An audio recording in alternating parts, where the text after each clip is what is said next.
Brought to you by रजनीगंधा। यूं ही नहीं ताज ताज बन जाता है, शिल्पकारों का हुनर और चुनिंदा संगमरमर ताज को नायाब बनाते हैं। कुछ ऐसे ही चुनिंदा जगहों से बस खास ही चुनकर लाता हूँ। कतरे कतरे को मैं हीरे सा परखता हूँ। यूं ही नहीं मैं रजनीगंधा बन जाता हूँ। हीरामन की बैलगाड़ी वाला पूर्णिया अब अपनी पहली उड़ान भरने के लिए तैयार है। 15 सितंबर को प्रधानमंत्री मोदी क्षेत्र को एयरपोर्ट की सौगात देंगे, जिससे पूरे सीमांचल को नई गति मिलेगी। ये वही सीमांचल है जिसकी दशा और दिशा को दर्शाते हुए कथा शिल्पी फरेश्वरनाथ रेणु ने कहानी मारे गए गुलफाम लिखी थी, जिसमें पूर्णिया और सीमांचल के पिछड़ेपन की तस्वीर साफ झलक रही थी। कच्ची और उबड़ खाबड़ सड़क पर बैलगाड़ी का सफर, जिसे जब शैलेंद्र के निर्देशन पर राज कपूर ने सेलुलॉइड स्क्रीन पर फिल्माया तो हर कोई यहाँ के सामाजिक और आर्थिक स्थिति से रूबरू हुआ। अब वहीं पूर्णिया आज़ादी के लगभग 7.5 दशक बाद उड़ान भरने की दहलीज पर खड़ा है, जिससे एक बड़ी आबादी के सपने को नई उड़ान मिलेगी। प्रधानमंत्री जी एक बहुत बड़ा सौगात पूरे बिहार को देने वाले हैं, और विशेष करके जो पूर्णिया का चिरपरिचित मांग था, पूर्णिया एयरपोर्ट का उद्घाटन, और प्रधानमंत्री जी उस दिन पूर्णिया एयरपोर्ट का उद्घाटन भी करेंगे। तो याद कीजिए वो दौर जब शैलेंद्र ने एक गाड़ीवान के लिए गीत लिखा, सजन रे झूठ मत बोलो खुदा के पास जाना है। इस गाने के फिलॉसफी सीतर ये दिखाने का भी प्रयास किया गया कि पूर्णिया और सीमांचल की पिछड़ेपन की तस्वीर क्या है, जिसमें कच्ची और उबड़ खाबड़ सड़क पर थी यातायात के नाम पर सिर्फ और सिर्फ बैलगाड़ी। हालांकि वक्त ने करवट ली और अब उसी पूर्णिया में 4 लेन सड़क पर लग्जरी वाहन दौड़ते हैं।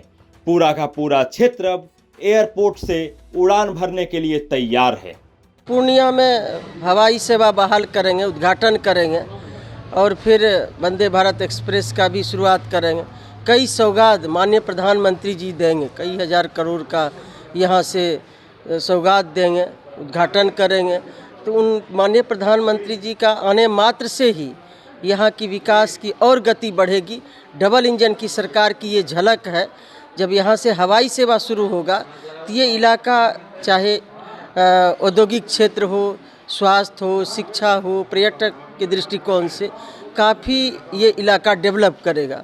और माननीय प्रधानमंत्री जी आ रहे हैं, माननीय मुख्यमंत्री जी आ रहे हैं, तो दोनों नेता आ रहे हैं, तो पूर्णिया ही नहीं, पूर्णिया प्रमंडल ही नहीं, कोसी अंचल समेत अगल बगल के जितने पड़ोसी राज्य हैं, बगल के झारखंड का इलाका है, वहाँ से भी लोगों को हवाई सेवा यहाँ पर सुगम होगी।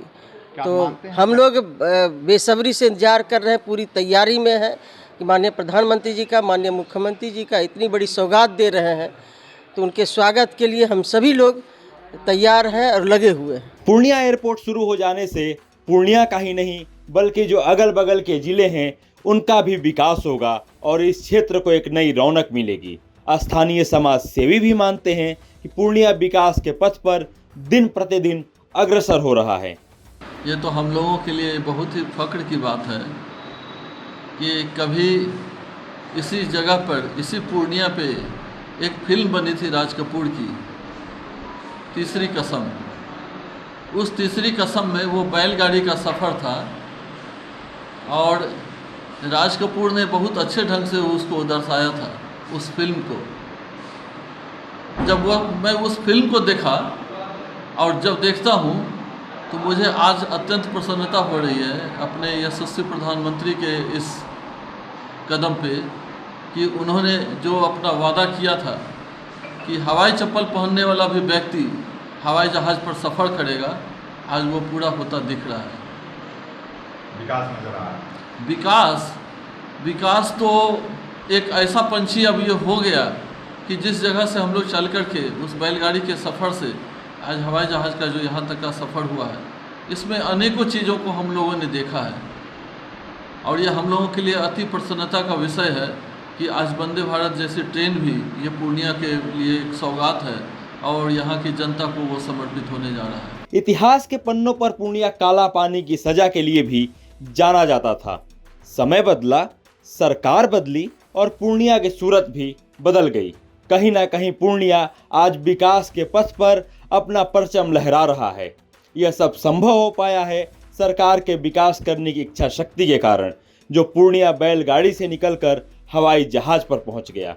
बिहार तक के लिए पूर्णिया से स्मित कुमार की रिपोर्ट।